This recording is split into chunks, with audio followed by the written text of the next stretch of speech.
이슈가 머니. 이 시간은 잘 듣는 것만으로도 돈이 되는 귀한 정보를 드립니다. 세금 줄이는 법, 부동산, 주식 동향까지 각 분야의 일타 강사들이 전해드리죠. 오늘은 진짜 복덕방을 하는 건 아니신데요. 이름만큼 구수하고 진한 정보 주실 광순의 복덕방의 이광수 대표 전화로 연결을 해봤습니다. 안녕하세요. 네, 안녕하세요. 안녕하세요. 네. 네, 바쁘시죠? 아닙니다. 제가 죄송합니다. 스튜디오에 좀 나갔어야 되는데 지방에 좀 일이 있어서. 아, 그러셨군요. 예. 네, 죄송합니다. 아이고, 그래도 전화 연결해 주셔서 고맙습니다. 오늘 주제가 추석 이후 집값 전망과 재건축 기대감이거든요. 네. 자, 그럼 첫 질문부터 드리겠습니다. 자, 첫 질문이 이제 전 이겁니다. 그러니까 추석 연휴가 끝나니까 사실 부동산 시장이 어디로 가느냐 이제 이런 걸 두고 좀 관심이 집중될 수밖에 없는데 더더군다나 이제 미국 연준이 굉장히 많은 금리나 이른바 빅컷을 단행하면서 그럼 이게 집값에 어떤 영향을 줄까? 오를까? 내릴까? 아니면 안정화가 될까? 어떻게 전망하세요? 일단 저희가 추석 이후 시장 전망을 하면 네. 거래량이 얘기를 그동안 계속 해드렸는데 거래량이 줄어들면서 집값이 하락할 가능성이 높다 이런 말씀 많이 드렸죠. 네. 근데 이미 거래량이 줄어들고 있고요. 말씀하신 것처럼 금리 인하가 가시화됐는데 네. 제가 보기에 금리 인하 기대감은 이미 한국의 부동산 시장에 다 포함이 된 거 아닌가 이렇게 생각하고 있습니다. 말씀드렸듯이 한국의 부동산 시장이 투자화돼 있어서 그런 어떤 신호가 있으면 크게 변화가 있으면 먼저 사람들이 반응하거든요. 그러니까 예를 들어서 금리 인하가 된다면 그때까지 기다리는 게 아니라 미리 대출을 받아서 막 집을 사는 거죠. 이미. 그래서 이미 저는 시장에 반영됐고 그런 실제로 된다고 해서 큰 폭의 인하가 더 추가적으로 없으면 사실 금리 인하 때문에 또 집값이 오르고 시장이 변화되기에는 좀 제한적이지 않을까 생각하고 있습니다. 네. 네. 자, 방송 들으시면서 내 사정도 비슷하다. 상담을 청하셔도 좋고요. 혹은 부동산 투자에 대해서도 궁금하신 점이 있다면 저희에게 질문해 주세요. 저희가 이광수 대표에게 확실하게 여쭤보겠습니다. 샵 0945 단문 50원, 장문 100원 유료 문자, YTN 앱 무료입니다. 유튜브 댓글창 모두 열어두겠습니다. 추석 이후에 부동산 제도도 많이 달라졌다는데 어떤 것들이 있나요?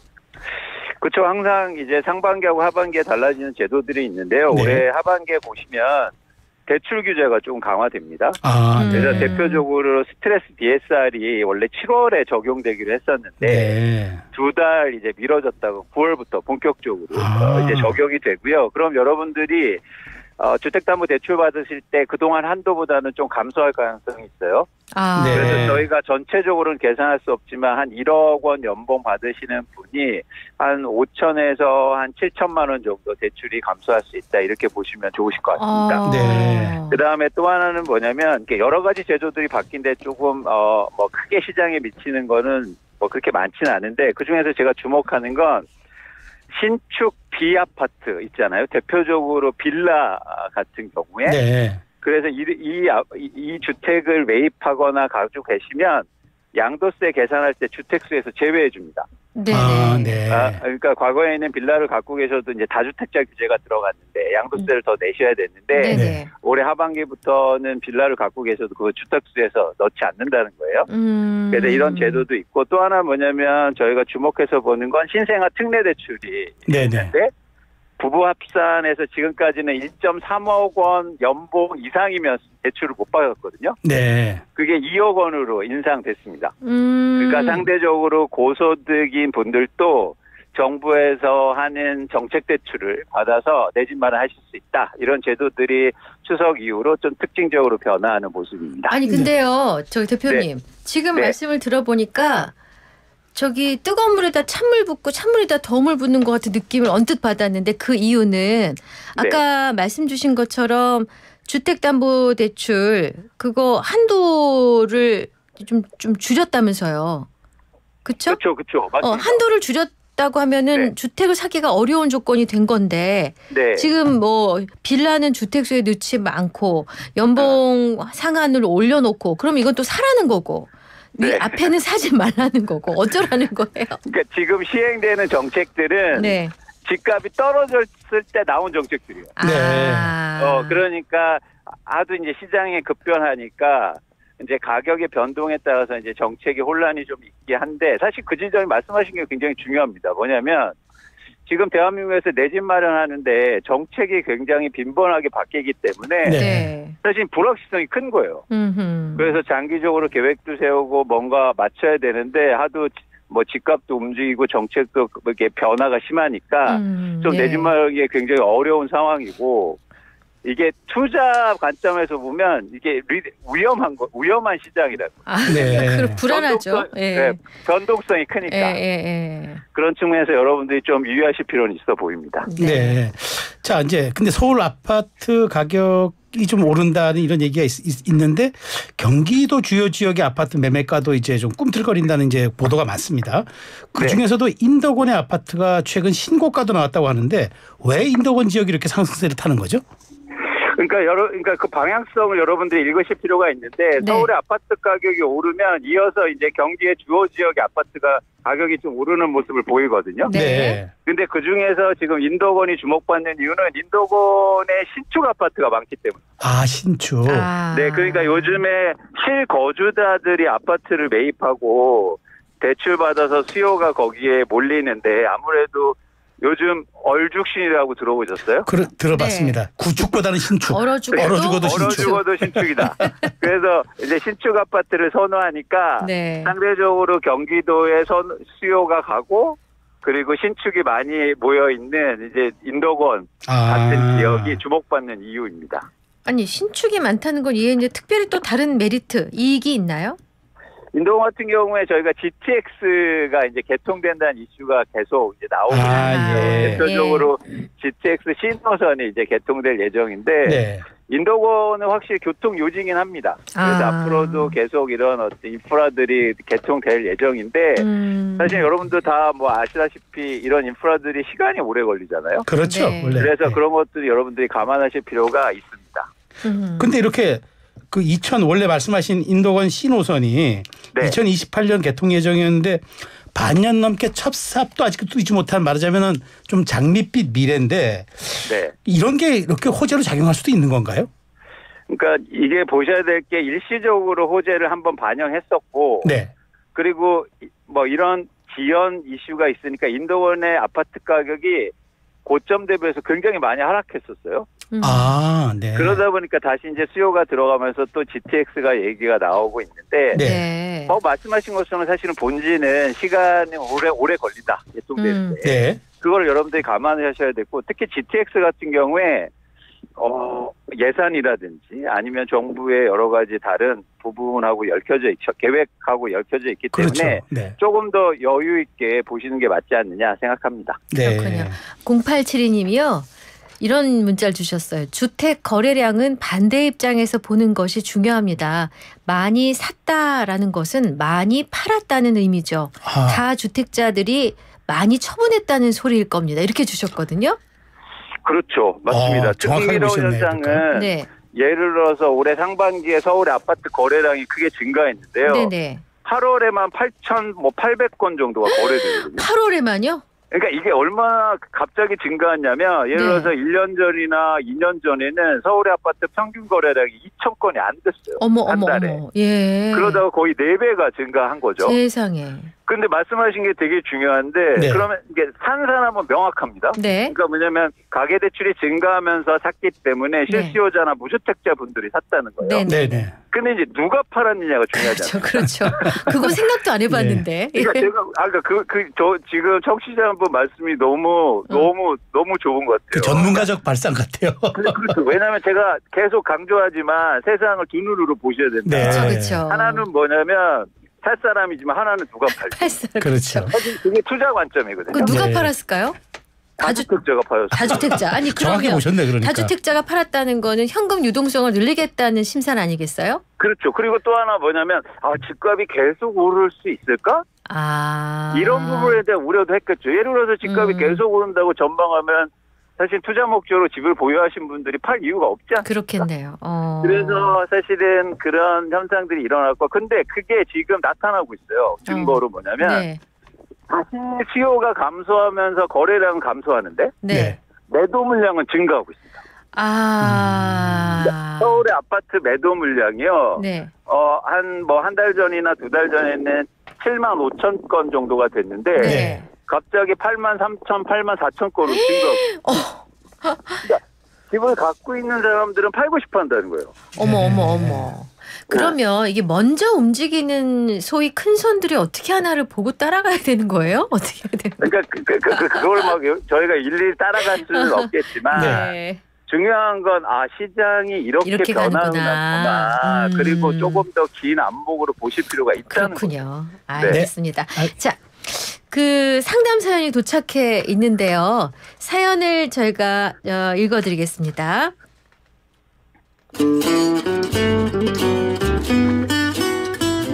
안녕하세요. 저는 서울에 거주하는 30대 중반의 신혼 부부입니다. 아직 아이는 없지만 현재 계획 중이에요. 저는 부모님이 청약 통장을 일부러 일찍 만들어주셔서 현재 204회 2,040만 원을 납부한 상태입니다. 그런데 오래전에 만든 통장이라 공공분양만 가능한 구형 청약저축입니다. 2019년부터 매년 나오는 수도권 공공분양에 지원했지만 번번이 떨어졌어요. 시간이 지나면 납입 회차가 오르니까라는 생각에 버텼는데 해가 지날수록 합격 커트라인도 계속 올라가네요. 합격 커트라인에서 약 30회 정도 밀리는 것 같은데 그냥 공공분양은 포기 혹은 미루고 지금이라도 매수를 하는 게 맞을까요? 제 실수령액은 460만 원 정도이고 아내는 프리랜서로 200~300만 원 정도 벌고 있습니다. 모아놓은 돈은 2억 5천 정도입니다. 현재 상황에서 청약저축 인정 한도가 25만 원이 되면 울며 겨자 먹기로 납입할 것 같은데 최근 집값이 오르는 걸 보면 차라리 경기도권에 나가서 매수를 하는 게 맞나 생각도 듭니다. 다만 제 직장은 광화문이고 아내는 업무차, 매일은 아니지만 광화문을 자주 가고 있어서 멀리 이동하는 건 힘들 것 같아요. 최근 집값이 오르는 것을 보면서 그래도 차라리 경기도권으로 나가서 매수를 하는 게 맞지 않을까 자꾸 생각하게 됩니다. 광수님이 보시기엔 어떤 게 더 나은 선택일까요? 현명하신 광수님의 고견을 부탁드립니다. 네. 오늘은 읽으면서 이해가 다 됐습니다. 네. 어떤 말씀해 주시겠어요? 제가 좀 감이 멀다고 해서 목소리를 좀 더 크게 하겠습니다. 네. 일단 제가 꼭 말씀드리고 싶은 게 요즘 이런 고민들 하시는 분들이 많아서 청약저축이라든지 이게 해지하는 분들이 많으시대요. 어머나. 그런데 저는 절대 해지하지 마시다. 예를 들어서 뭐 꼭 돈이 필요하시고 이런 분들은 해지가 불가피하시겠지만 사실은 시장 상황은 언제든지 바뀔 수 있고 예를 들어서 무주택자분들이 청약저축에 가입하는 건 이제는 공공청약이라든지 향후에 분양시장에 저희가 전망하고 나 거기 내 집 마련해야지 이런 계획으로 갖고 계신 거잖아요. 네. 그런데 앞으로 3기 신도시라든지 재건축이 조금 활성화되면 여러분들이 분양 청약할 아파트들도 많아질 수 있기 때문에 이분처럼 지금 막 떨어진다고 해서 너무 실망하지 마시라. 네. 이런 기간을 길게 가져가시고 청약통장은 최소한 해지하지 않으셨으면 좋겠다는 말씀을 드립니다. 네. 그리고 또 하나요. 네. 이게 이런 말씀을 하세요. 최근 집값이 오르는 걸 보면서 매수하는 게 맞지 않을까 생각하게 되네요. 저는요 계속 강조드리지만 이게 반대가 됐으면 좋겠어요. 무슨 얘기냐면 불과 1년 반, 2년 전에 집값이 떨어졌습니다. 네. 그런데 집값이 떨어질 때는 내 집 마련 할 생각을 안 하세요. 그리고 이렇게 집값이 오르면 마음이 조급해져요. 네. 그게 반대가 되셔야 된다. 그래서 시장은 항상 변화하고 지금같이 불확성이 큰 상황에서는 집값 하락 가능성이 충분히 있기 때문에 집값이 떨어지고 내 예산에 맞고 뭐 대출은 불가피하겠지만 그런 경우가 왔을 때 내 집 마련 하시자. 네. 그리고 이렇게 집값 오르니까 마음이 조급해서 하시면 꼭 잘못된 선택을 하실 가능성이 높다는 게 제 생각입니다. 알겠습니다. 자, 근데 이분도 하나 이제 앞서서 언급했는데 최근에 정부가 청약 통장 이런 여러 가지 제도를 좀 개편했잖아요. 그러면서 이제 월 납입 인정액도 늘어나고 미성년자 납입 인정액도 늘어나는데 뭐 이런 건 좀 어떻게 영향을 끼칠 거라고 보세요?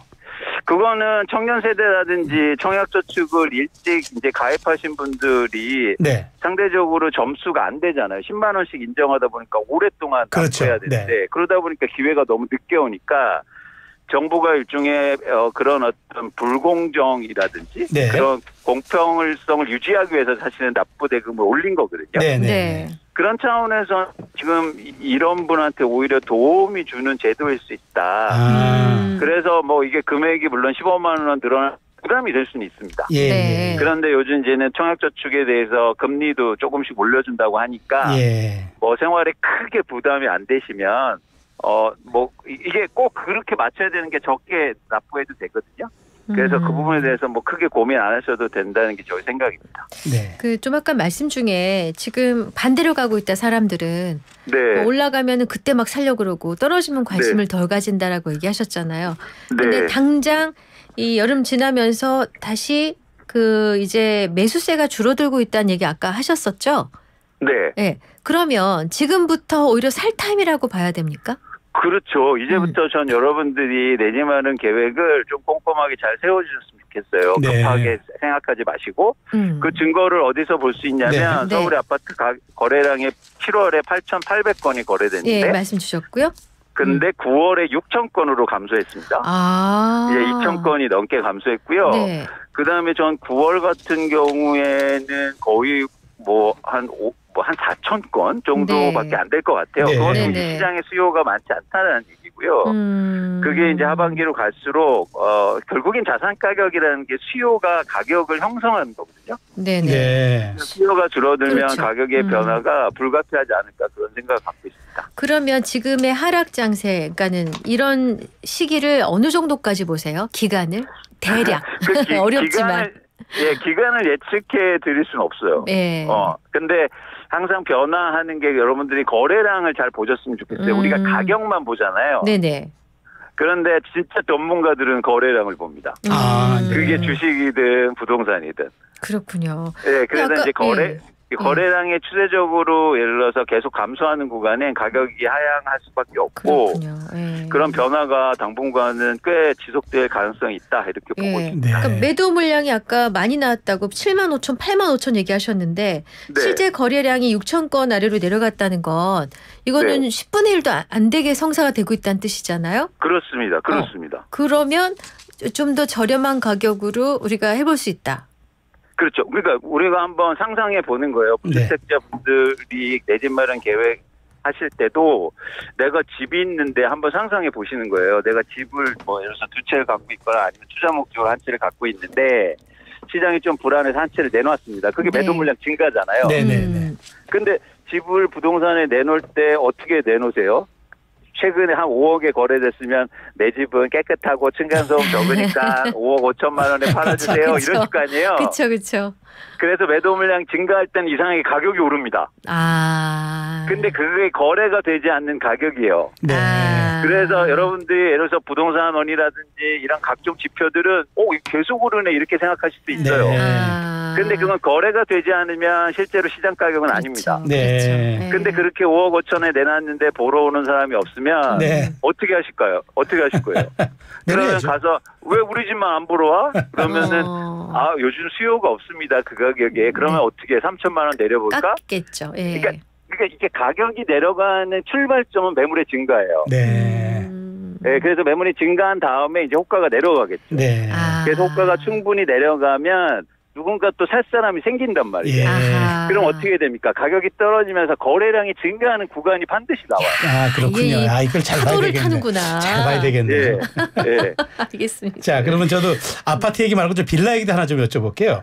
최근 이제 아파트 가격이 들썩인 가운데 서울 빌라의 실거래가도 실제 7월에 상승폭이 아파트를 앞지른 것으로 나타났다는데 거래액도 25개 처음으로 총량 1조 원을 돌파했다고 합니다. 그러니까 그동안 빌라가 왜 전세 사기 때문에 굉장히 좀 꺼려하는 그런 이제 사실 상품이었잖아요. 근데 이제 좀 활기를 띈다고 봐야 됩니까? 그렇죠. 일단 아파트 가격이 오르면서 그런 격차가 커졌고 네. 정부에서 각종 대책이라든지 안전책이 나오면서 빌라에 대해서도 조금 소비자들이 이제는 전세 사기가 가장 큰 문제였잖아요. 그렇죠. 전세 사기. 네. 그런데 그 부분에 대해서 조금씩 이제는 보호 장치도 생기기 시작했고 네. 그러다 보니까 이제는 빌라 가격이 많이 떨어져서 뭔가 이제 변화가 일어나기 시작한 거죠. 바로 이게 되게 중요한데 네네. 모든 자산 시장은 가격이 떨어지면요 네. 수요가 들어오게 돼 있어요. 아, 네.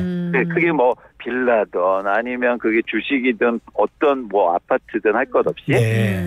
왜 그런 차원에서는 빌라가 그런 변화가 일어나는데 주목할 건 이게 추세적이냐, 지속적으로 올라갈 거냐 이걸 봐야 되는데 저는 그러기에는 아직 좀 시간이 필요해 보입니다. 네, 아직은 좀 시간이 필요하다. 네. 네. 자, 이런 가운데 무순이 청약 광풍이 분다고 들었어요. 동작, 위례, 수서 이런 지역에서 줄줄이 무순이 그 청약 광풍 줍줍 물량이 줍줍. 이게 그냥 막 줍는다는 거죠.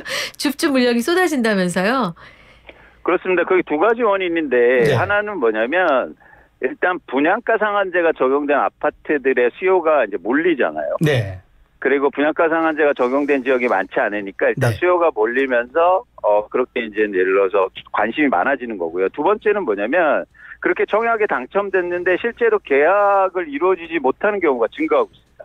아, 계약이 안 이루어진다. 네. 그러니까 이게 독특한 지점인데 네. 예를 들어서 로또 청약이라고 해서 당첨이 됐어요. 네네.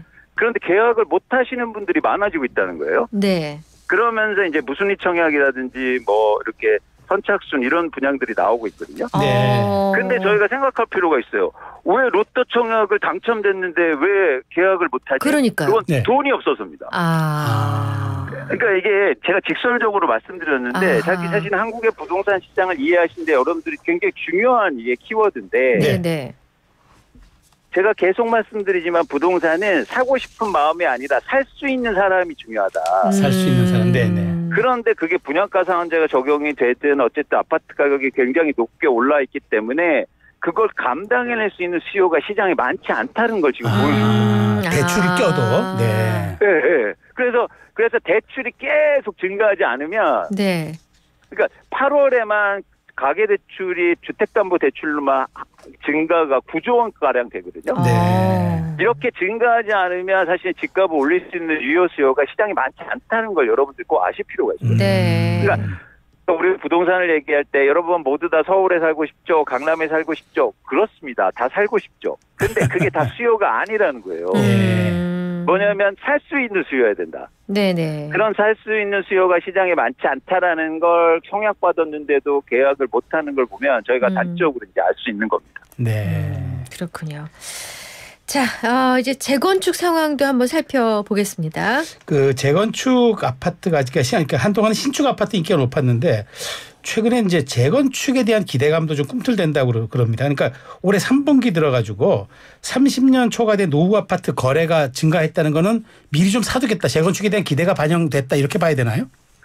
맞습니다. 그래서 일단 특히 재건축의 기대감이 높아지는 이유는 노후주택에 대해서 정부가 저희가 이제 정비 사업이라고 하는데 네네네. 재건축 재개발 사업의 각종 규제라든지 뭐 이런 부분이 있었는데 정부가 개발 규제라든지 대표적으로 용적률 상향이라든지 뭐 선도지구 선정이라든지 뭐 특례법이라든지 네. 여러 가지가 나오면서 일단 어쨌든 재건축에 대해서 사람들이 그러니까 쉽게 말해서 재건축하면 이제 돈 좀 벌어볼 수 있겠나? 네, 예. 뭐 이런 생각들이 많아지는 거죠. 그러면서 네네. 수요가 일부 시장에 들어오고 그게 이제 변화를 좀 만들고 있습니다.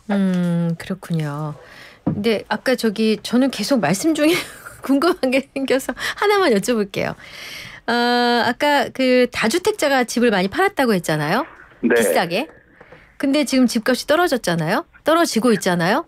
아니, 아직 떨어지는 건 아직은 아니고. 아니에요. 그럼 네, 좀 더 네. 떨어지면 그때 팔았던 그분들이 다시 집을 사겠네요. 가능성이 있습니다. 그러면 비싸게 팔고 싸게 산다는 뜻이네요. 그렇습니다. 그래서 다주택자의 아파트 증감을 보잖아요. 네. 그럼 지금 앵커님 말씀하신 것처럼 일치합니다. 집값이 떨어질 때만 사요. 집값이 오르면 팔고요. 네. 근데 무주택자는 반대예요. 반대죠. 그러니까 집값이 오를 때 사고요. 떨어질 때는 팔 안 가능성이 사요. 높죠. 네. 그래서 저는 이게 어쩔 수 없는 현상이라고 저는 생각하지 않거든요. 네. 그러니까 저희가 이 생각을 좀 바꿀 필요가 있다. 무슨 말씀인지 그러니까, 이해됐어요. 내 집 마련을 하더라도 일생에 두세 번 선택하시는 그렇죠. 건데 예. 과거처럼 막 대출이 좀 적어더라도 그러니까 대한민국 경제가 성장하고 그리고 집값도 오를 수 있는 그런 네. 가능성이 높을 때는 여러분들이 뭐 그렇게 하셔도 되는데 큰 고민 없이 내 집 마련 언제든지 해도 좋으셨는데 예. 지금은 아니다. 네. 네, 그래서 여러분들이 그런 고민들을 좀 해보실 필요가 있다. 알겠습니다. 네. 네. 자, 마지막 질문 제가 마지막 질문 될 것 같은데 지금 사실 이제 실제 이제 매매를 하려는 분들은 이제 결국 추석 이후 집값 움직임이 이제 어떻게 될 건지가 가장 큰 관심사잖아요. 근데 뭐 더 오를 거라는 의견도 있고 보합을 넘어서 하락할 수도 있다는 경고가 이게 오고 가고 엇갈리니까 그 우리 광순의 복덕방의 대표님으로서 내 집 마련을 계획하시는 분들에게 매수에 나서는 게 좋을지 아닐지 조금 현실적 조언을 좀 부탁드리겠습니다. 그러니까 여러분들이 우리가 시장엔 결국에는 그게 내 집 마련이든 부동산 투자죠. 어쨌든 미래하는 건데 네. 미래는 예측하기 되게 힘듭니다. 저한테 이제는 저는 이제 예측하는 일이니까 예측을 말씀드리는 거예요. 네. 그런데 제가 그래서 여러분들은 여러 가지 의견을 같이 들으시면서 근데 중요한 전제는 있다. 뭐냐면 예를 들어서 부동산 가격이 막 오를 때보다도 좀 이렇게 시장에서 쉽게 말해서 좀 안정되고 집값이 떨어질 때가 올 수 있으니까 그때 내 집 마련을 하겠다라는 계획을 세우시고 이렇게 말씀하시면 야 집값이 안 떨어지니까 내가 못하지 이렇게 말씀하시는 분들이 계세요. 그런데 우리가 경험했지 않습니까 최근에? 그렇죠. 네, 그래서 분명히 그런 시기가 다시 올 수 있고 지금 제가 볼 때 여러 가지 지표라든지 상황을 볼 때 그런 가능성이 높다. 그러면 꼭 그 시기에 여러분 내 집 마련 하셨으면 좋겠다는 거예요. 근데 내 집 마련 하시려면 구체적인 계획을 세우셔야 돼요. 예를 들어서 내가 살고 싶은 집 리스트도 마련해 보시고 그러면 자금 조달하면 얼마 되고 이 아파트 가격이 예를 들어서 지금 5억 원인데 4억 원으로 떨어지면 내가 할 수 있겠구나. 이런 계획들이 있으셔야죠. 그래서 여러분들이 그런 기회로 삼으셨으면 좋겠습니다. 잘 알겠습니다. 잘 들었습니다. 자, 오늘 말씀 여기까지 듣겠습니다. 감사합니다. 고맙습니다. 네, 지금까지 광순의 복덕방 이광수 대표와 함께 했습니다.